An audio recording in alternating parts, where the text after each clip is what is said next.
Avant de clôturer cette assemblée générale, nous vous proposons un temps de réflexion, d'échange autour de la place de l'accompagnement social et du rôle des mutuelles de livre 3. Mesdames, messieurs, je vous cède la parole.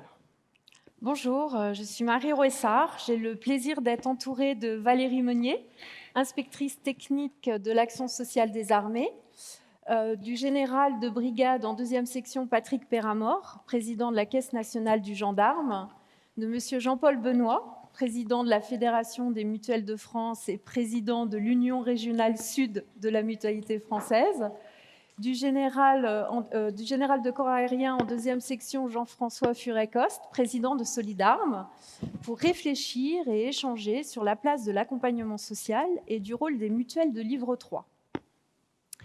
En préparant cette table ronde universitaire que je me suis intéressée à l'étymologie du mot accompagnement. Accompagnement qui renvoie au terme de compagnon et de pain. Le compagnon est celui qui partage son pain avec quelqu'un. Dans les usages anciens, accompagner, c'est étaler de compagnie. L'accompagnement peut donc s'associer à l'idée du déplacement sur un chemin. Autrement dit, accompagner, c'est oser le nécessaire mouvement de la relation avec autrui. Je répète, je trouve ça tellement joli. C'est oser le nécessaire mouvement de la relation avec autrui. Valérie Meunier, pouvez-vous, s'il vous plaît, nous donner une définition de l'accompagnement social dans sa vocation actuelle ? Oui, bonjour à toutes et à tous.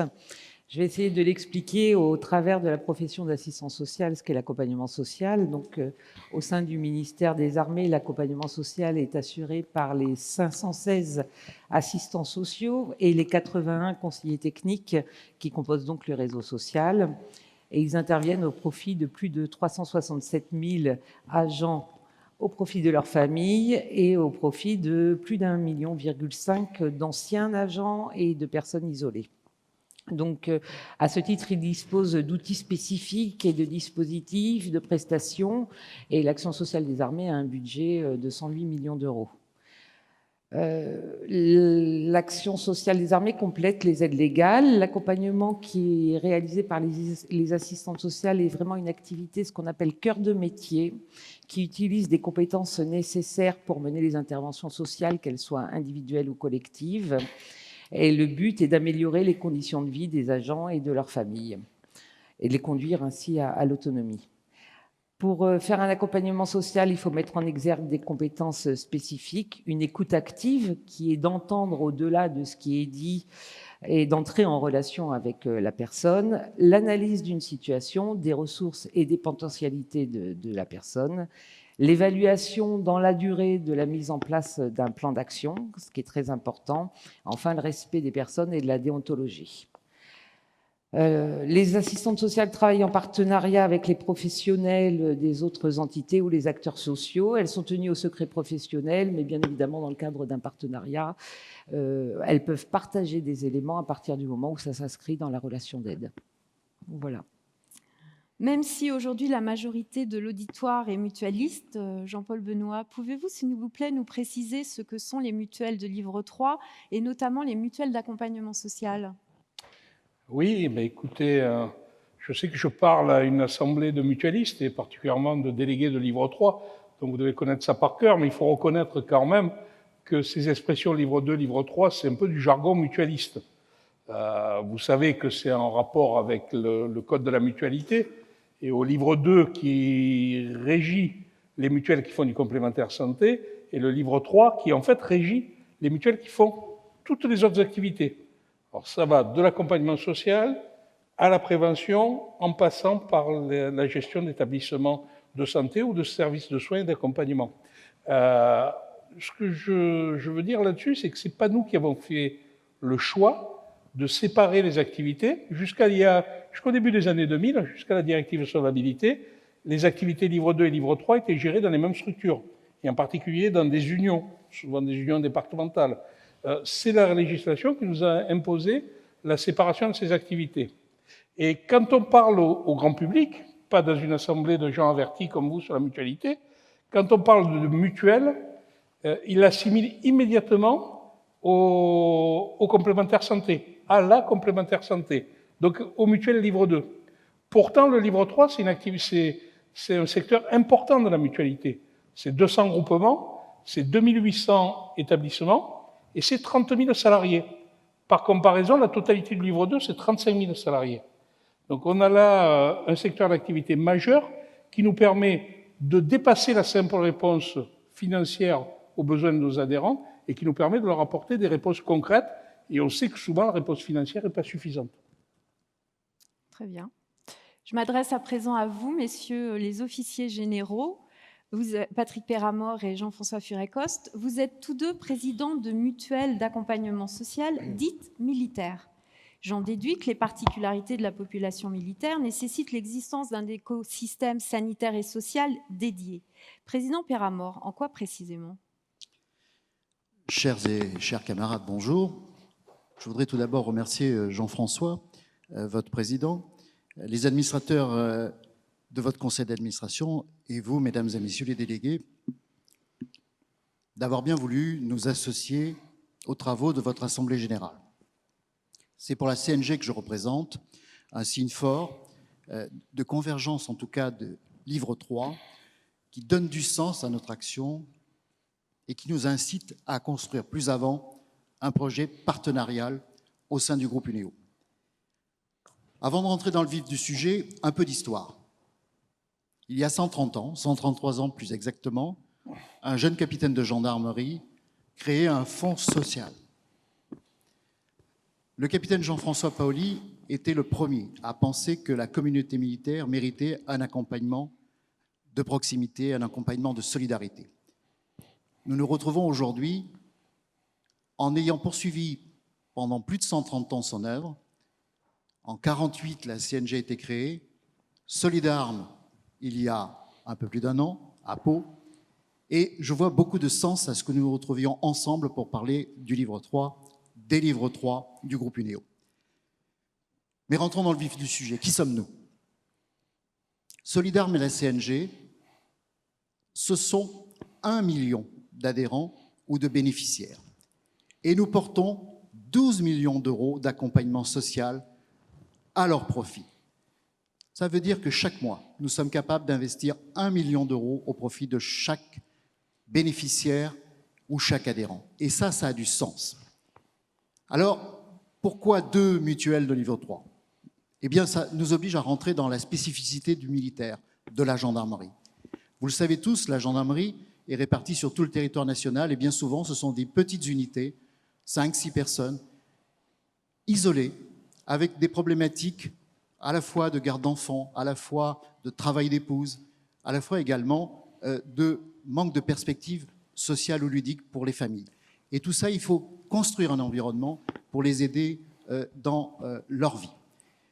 Mais la gendarmerie, c'est aussi une prise de risque quotidienne. Alors, à l'évidence, on pourrait penser que nous n'avons pas les mêmes risques. Mais bien au contraire, nous avons les mêmes risques que les militaires. Nous ne sommes pas toujours engagés en opération extérieure, mais on a pu le voir malheureusement à Ambert. Nous pouvons, sur une simple intervention de sécurité publique, avoir 3 morts. Et derrière ces 3 militaires décédés, il y a 2 veuves et 4 orphelins. Et là aussi, ça mérite d'avoir une spécificité d'accompagnement social. Nous sommes 9 ans après le drame de Colobrières. Ça s'est passé très près d'ici. Audrey et Alicia, 2 gradés de la gendarmerie, ont perdu la vie dans un lâche assassinat. Ce sont tous, les 3 d'Ambert, les 2 de Colobrières, des adhérents de la CNG. Pour ça, il faut un accompagnement social de livre 3. Et c'est à ça que nous nous attachons. Alors, il n'y a pas que des drames. Je regardais un peu nos États. Nous avons certainement une bénéficiaire ou une ayant droit parmi les plus jeunes, Serena. Elle a 2 mois aujourd'hui. Et nous accompagnons tous nos militaires, je dirais, autant que possible, puisque la plus ancienne de nos adhérentes, Marie-Madeleine, fêtera ses 109 ans dans 1 mois. Tout ça a du sens, tout ça c'est de l'accompagnement social, et tout ça nous le faisons avec générosité. Merci, Président Perramort. Président Jean-François Furet-Coste, quelques mots complémentaires sur l'importance de l'accompagnement social spécifique aux militaires? Oui, Marie. D'abord, bonjour à tous et à ceux qui viennent de nous rejoindre. Au-delà de ce que vient de dire Patrick, et de façon plus globale, vous savez que les militaires constituent une population dont l'engagement est hors norme et il est régi par le Code de la défense. Et celui-ci, il dispose, et je le cite, que l'État militaire exige en toutes circonstances l'esprit de sacrifice, la discipline, la disponibilité, le loyalisme, la neutralité et les devoirs qu'il comporte et les sujétions qu'il implique méritent le respect des citoyens et la considération de la nation. Ces sujétions, elles pèsent sur les militaires, mais elles pèsent aussi sur sa famille, qui est partie prenante de l'engagement des militaires. Et les besoins donc sanitaires et sociaux des militaires, et donc leurs spécificités, sont incontestables. Et je voudrais prendre simplement 3 exemples sur des registres très différents pour illustrer le besoin d'accompagner les militaires en appui de l'institution et parfois même à sa demande. Tout d'abord, les jeunes militaires, quelle que soit leur couleur d'uniforme, lorsqu'ils s'installent en couple et qu'ils quittent l'environnement très protecteur de l'hébergement militaire, peuvent découvrir parfois les difficultés de la vie réelle, et notamment au plan financier, d'autant plus si le conjoint perd son emploi. Ensuite, l'imprévisibilité des départs en mission opérationnelle conduisent les conjoints à devoir gérer seuls les aléas de la vie quotidienne. La Marine nationale, sur les terres desquelles nous sommes aujourd'hui, l'a très bien compris et l'a anticipé, puisqu'elle accompagne les membres d'équipage des sous-marins nucléaires lanceurs d'engins de façon très profonde et depuis fort longtemps. Et enfin, l'exigence de l'entraînement et la dureté des opérations sont potentiellement générateurs de graves blessures qui peuvent amener des couples, des conjoints, des proches à devenir très tôt et pendant fort longtemps des aidants familiaux. Et donc, je considère qu'à sa mesure, l'accompagnement social de la population militaire participe de la résilience même de la communauté défense et que cet accompagnement, il est aussi important pour notre politique de défense que de doter les forces armées de systèmes d'armes très performants. Les mutuelles d'accompagnement social militaire sont donc partie prenante d'un écosystème sanitaire et social spécifique, mais au cœur de cet écosystème évolue l'action sociale des armées. Valérie Meunier, pouvez-vous, s'il vous plaît, nous parler de l'accompagnement social spécifique de l'action sociale des armées ? Oui, effectivement, l'action sociale des armées a à cœur de compléter au profit des ressortissants, donc les agents, les familles, les retraités, toutes les actions dont ils peuvent bénéficier déjà par l'application des dispositifs de droit commun. Mais c'est vrai que cette complémentarité, elle porte particulièrement sur des aides et des dispositifs qui tiennent compte de la situation personnelle et familiale des agents, certes, mais également des conditions particulières d'exercice de leur profession et de leur mission. Donc l'action sociale est quand même ancrée dans l'histoire militaire depuis 1917. Elle prend en compte la spécificité de l'état de militaire, c'est un fait. À ce titre, d'ailleurs, les missions prioritaires des assistantes sociales sont de faciliter l'adaptation des personnels et de leurs familles aux spécificités et aux contraintes du militaire et professionnels, en tout cas, pas forcément que de militaires. Et c'est pour ça qu'on a des assistantes sociales qui sont présentes dans toutes les entités, dans toutes les formations, dans les cellules d'aide aux blessés, dans les HIA et dans les lycées militaires. Elles sont vraiment présentes partout. En général, les situations rencontrées par les assistantes sociales reflètent celles de la société civile. Elles interviennent sur le budget, sur le logement, la santé, la parentalité, la conjugalité. On a des situations de protection de l'enfance, on a des situations de violence conjugale. Mais néanmoins, on a quand même une implication spécifique en cas d'événements graves. Là, je parle essentiellement des décès et des blessures dans le cadre de l'activité de service, et notamment des missions et des OPEX, qui entraîne pour l'assistante sociale une nécessaire réactivité et une disponibilité tant auprès du commandement qu'auprès des familles. Et ça, c'est important, c'est-à-dire qu'elle lâche tout et ça devient prioritaire. On fait en sorte d'ailleurs, pour compléter leur formation métier, de leur donner en plus des formations particulières tout au long de leur carrière au sein de l'institution sur le stress post-traumatique, le deuil et la disparition. Difficile de ne pas évoquer la crise sanitaire pendant cet échange. Les Français ont bien évidemment eu besoin d'être soutenus, d'être aidés pendant la crise sanitaire, mais ce qui est plus inattendu est qu'ils ont eu besoin de faire preuve de solidarité. Les Français n'ont jamais été aussi généreux que pendant la pandémie. Plus de 8 donateurs privés sur 10 affirmaient en avril dernier qu'ils allaient donner autant qu'ils ont donné l'année dernière, sachant que l'année dernière, les dons aux organismes caritatifs ont fait un bond de 22% par rapport à l'année 2019. Jean-Paul Benoît, que pouvez-vous nous dire, non, Valérie, pardon, excusez-moi, c'est Valérie, le nouveau que je sollicite. Valérie, pouvez-vous nous dire justement comment se traduit votre action au sein de l'Action sociale des armées depuis la pandémie? Alors, depuis la pandémie, on pourrait penser que la population militaire, enfin la population du MINARM a été préservée du fait de la stabilité des emplois, mais la population aussi a des familles qui ont été touchées par le chômage, par la maladie, par le décès. Donc effectivement, notre priorité, en tout cas pour le ressortissant, pour le service social, ça a été de maintenir à tout prix le lien avec le ressortissant. Donc, d'adapter notre fonctionnement. On a mis en place des numéros de téléphone uniques régionaux qui avaient pour but de garantir un décroché pour le ressortissant.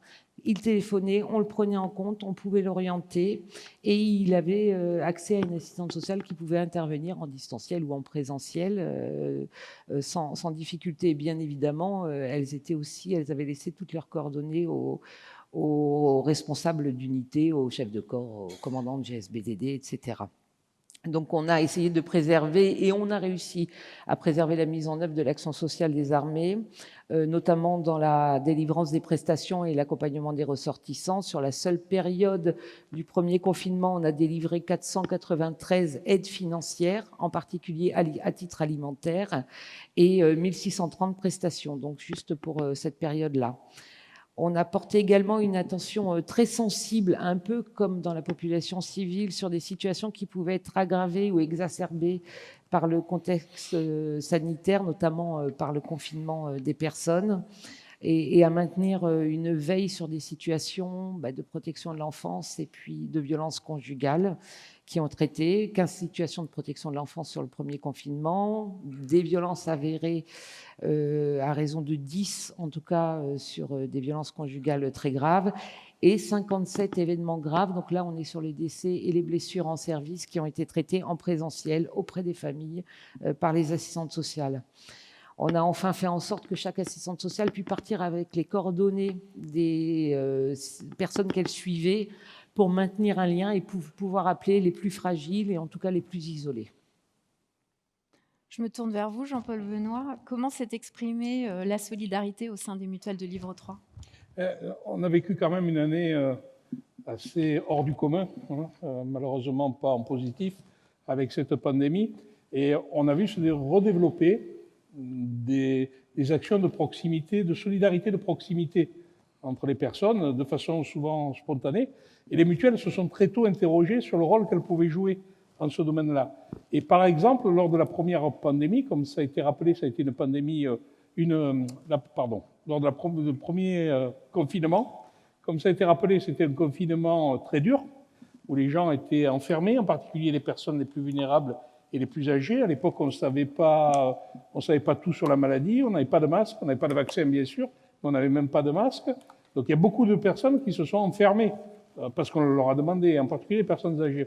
Et donc les mutuelles, Livre 2 et Livre 3, très vite ont pris l'initiative de contacter leurs adhérents, en ciblant avec leurs fichiers les adhérents les plus âgés, les plus isolés.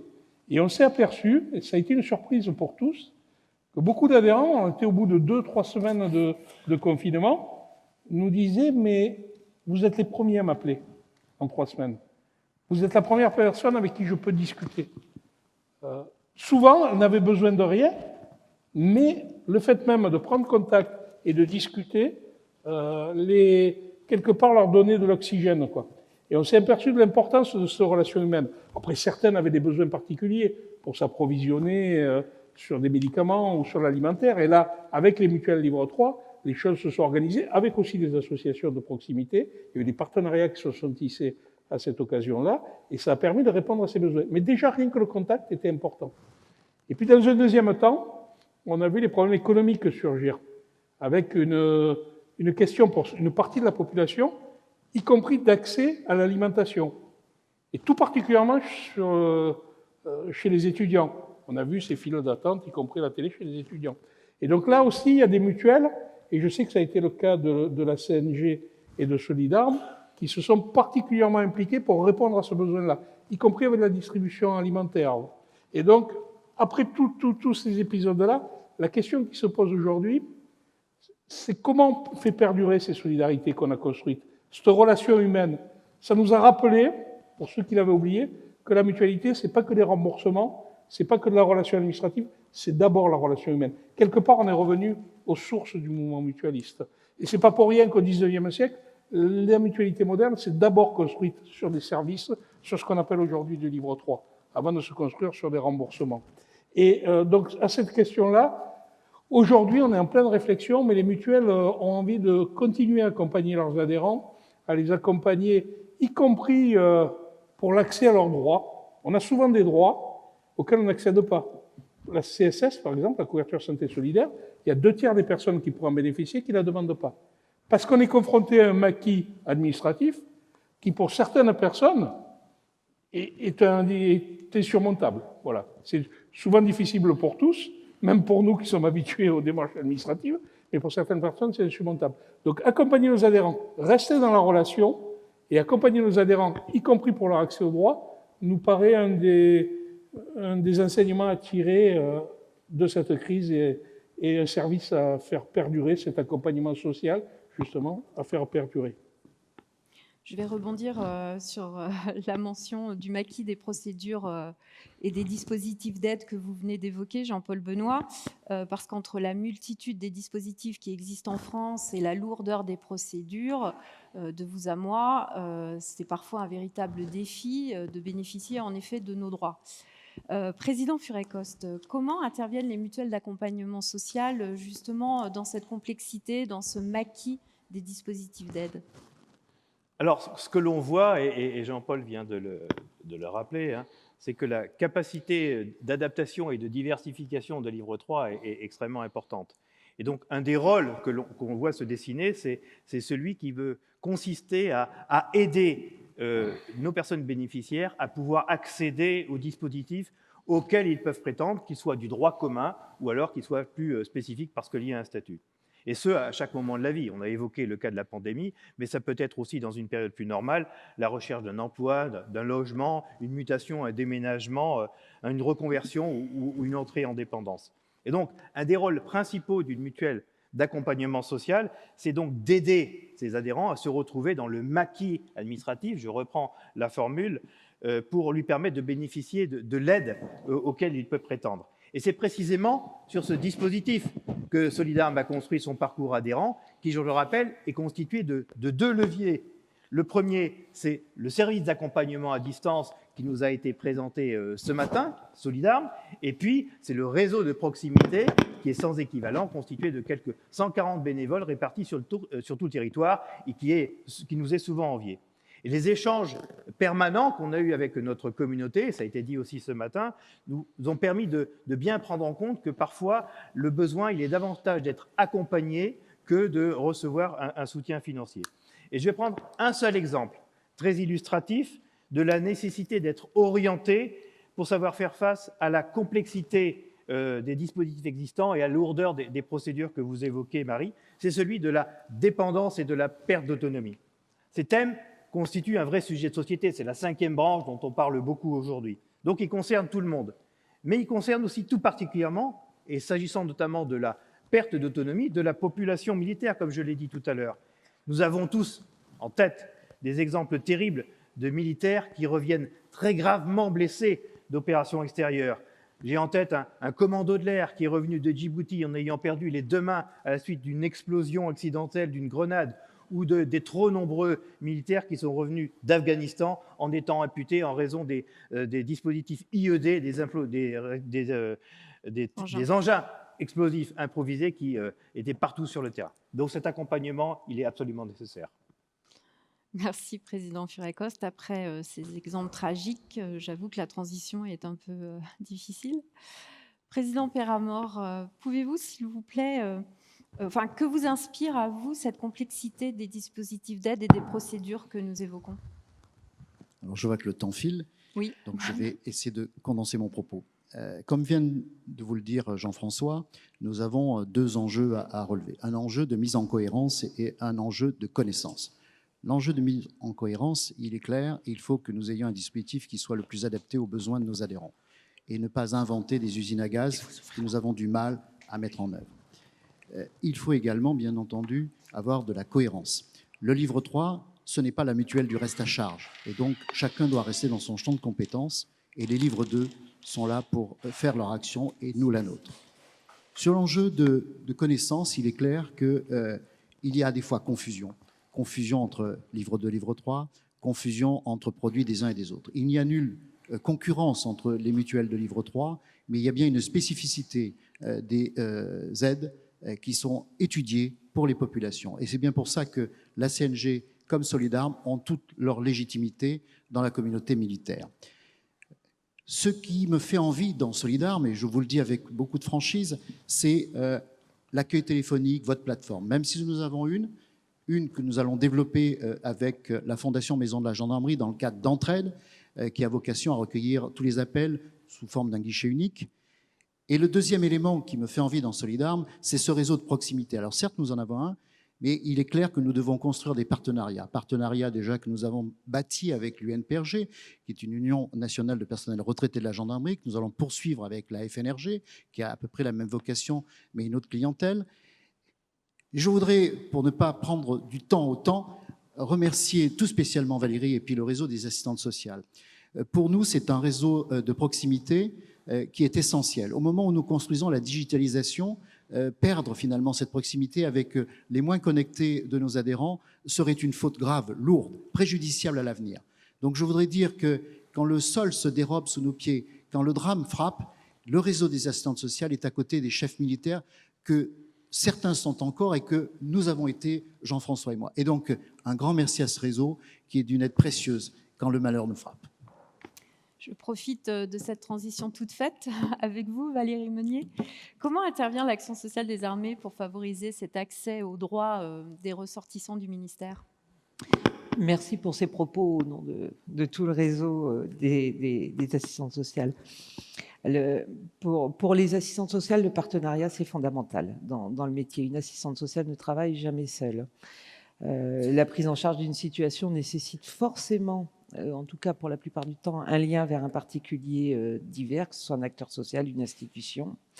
L'assistante sociale en elle-même fait des démarches actives vers les autres acteurs. Donc, elle peut faire des entretiens avec les mutuelles, avec le commandement, avec la santé, les médecins, etc.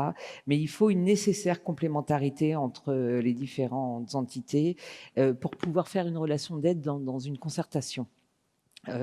En général, effectivement, et là je reprends aussi ce qui s'est dit tout à l'heure, 30% des réponses des assistantes sociales, c'est de l'orientation vers l'ouverture de droits, ce qui correspond vraiment à ce qui se disait. Et donc ça se fait, on doit connaître ses partenaires et on doit pouvoir orienter. À titre d'exemple, en ce qui concerne les mutuelles, l'Action sociale des armées a un partenariat déjà connu depuis plusieurs années, notamment au niveau du dossier unique, qui est quand même un dispositif qui est inscrit et qui est inséré notamment sur les demandes de secours et d'aide ménagère, mais c'est aussi des partenariats locaux qui se font entre les assistantes sociales et puis les antennes et les services. Donc, pour moi, le partenariat, c'est important. Ça doit respecter un cadre, cependant, que j'appelle le R2C, qui est quand même le respect des compétences et des domaines des interventions de chacun, une nécessaire connaissance réciproque des dispositifs, des aides et des réseaux. Donc, il faut qu'on apprenne à se connaître beaucoup mieux, et une complémentarité des actions. Voilà. Avant de terminer cet échange, je voudrais revenir sur le rôle d'accompagnateur des mutuelles de livre 3. Jean-Paul Benoît, ne pourrait-on pas dire que ce rôle d'accompagnateur des mutuelles de livre 3 est justement l'essence même de l'identité mutualiste ? En tout cas, ça y contribue beaucoup. Quoi qu'en pensent certains, les mutuelles, ce ne sont pas des assureurs avec un vernis de bons sentiments. Ce n'est pas de l'assurance avec un peu plus de solidarité. La mutualité et les mutuelles se veulent un acteur complet de santé, de réponse aux besoins de santé de leurs adhérents. Ça veut dire que le remboursement des soins, la complémentaire santé, est indispensable pour l'accès aux soins. Personne ne le nie. C'est indispensable, mais ce n'est pas suffisant. On voit bien que si on se contente de rembourser, souvent ça ne permet pas à nos adhérents d'atteindre un état de santé au sens de l'OMS, c'est-à-dire un état complet de bien-être social, sanitaire, psychologique, et pas seulement l'absence de maladie. Donc, si on a cette ambition-là d'être un acteur de santé, de permettre à nos adhérents d'accéder à la santé, on voit bien qu'il faut élargir notre action au-delà de la complémentaire santé. Et c'est le livre 3 qui nous le permet. Après, ce qui est important, et c'est peut-être le mot de conclusion, pour ma part, pas du débat, ce qui est important, je l'ai dit tout à l'heure, on nous a imposé la séparation des activités, mais il est très important que ces activités restent en synergie. C'est pour ça qu'il est important qu'il y ait des livres 3 comme les vôtres, la Caisse nationale du gendarme, Solidarme, avec UNEO, avec le livre 2, qui est vraiment des relations qu'on se nourrisse les uns et les autres pour que pour l'adhérent, il y ait une réponse complète. Je crois que c'est ça l'importance du livre 3, et en ce sens, effectivement, ça fait partie de ce que nous sommes, de notre réalité et de notre raison d'être de mouvement mutualiste et de notre différenciation, y compris avec les autres acteurs de la complémentaire. Merci Jean-Paul Benoît. Président Perramort, j'imagine que vous partagez la vision de Jean-Paul Benoît. Absolument, je partage totalement son analyse. Et je voudrais juste dire 2-3 points pour conclure assez rapidement. Chez nous, à Solidarme comme à la CNG, un adhérent, ce n'est pas un client, c'est un ou une camarade. Et ça change beaucoup de choses. Au moment où tout un chacun parle de responsabilité sociale ou sociétale dans l'entreprise, ça sera peut-être prétentieux ou suffisant, ce que je vais vous dire, mais j'estime que Solidarme et la CNG font ensemble la responsabilité sociale de l'entreprise UNEO. Et nous sommes dans une synergie avec UNEO, et je crois que ça, c'est important de le dire. 2 chiffres qui vont vous donner quand même la dimension de notre mission. Chaque mois, un gendarme décède. Chaque heure, un gendarme est blessé. Ça nous donne du sens dans notre mission. Ça nous donne de la matière. Et je crois que chaque fois qu'il y a un incident, un accident, un décès, nous recherchons toujours dans le traitement du dossier tout ce qui est inclusif et jamais ce qui est exclusif. Et nous sommes vraiment dans une relation où on dépasse le cadre finalement de la relation contractuelle. Donc, François Jean-Paoli, si tu nous regardes aujourd'hui, je pense que tu peux dire que nous n'avons pas trahi ta mémoire et en tout cas, je voudrais le redire, nous pouvons être fiers de nos valeurs mutualistes. Merci, Président Perramort. J'aurais bien volontiers poursuivi cette discussion avec vous. Malheureusement, le temps touche à sa fin. Je vous remercie, Valérie Meunier, je vous remercie, messieurs les présidents, et je laisse à présent le mot de la fin au général Jean-François Furet-Coste. Merci Marie. Alors, en appui de ce que viennent de dire à l'instant Jean-Paul et Patrick, ce que je voudrais préciser, c'est que les mutuelles de livre 3 sont un espace de liberté, d'engagement et d'entraide pour les mutualistes que nous sommes. Et en ce sens, leur performance, j'emploie ce terme, doit s'apprécier sur la base de 3 choses. La plus-value sociale pour les adhérents, la responsabilité économique et puis la gouvernance démocratique. Donc les mutuelles constituent un modèle d'entreprise dans lesquels des individus se regroupent ensemble pour se protéger de façon plus efficace et faire face à des problématiques sociales ou des problématiques sanitaires. Et c'est ce modèle qui motive l'engagement militant bénévole, et les livres 3 donnent du sens à cet engagement. Et puis, surtout, une mutuelle de livre 3, c'est un espace de générosité, de solidarité pure. Pour moi, c'est la parfaite incarnation de l'essence même d'un des 4 principes des valeurs mutualistes, c'est-à-dire la liberté, l'indépendance, la démocratie et bien sûr, je conclus par ça, la générosité ou en tout cas la solidarité.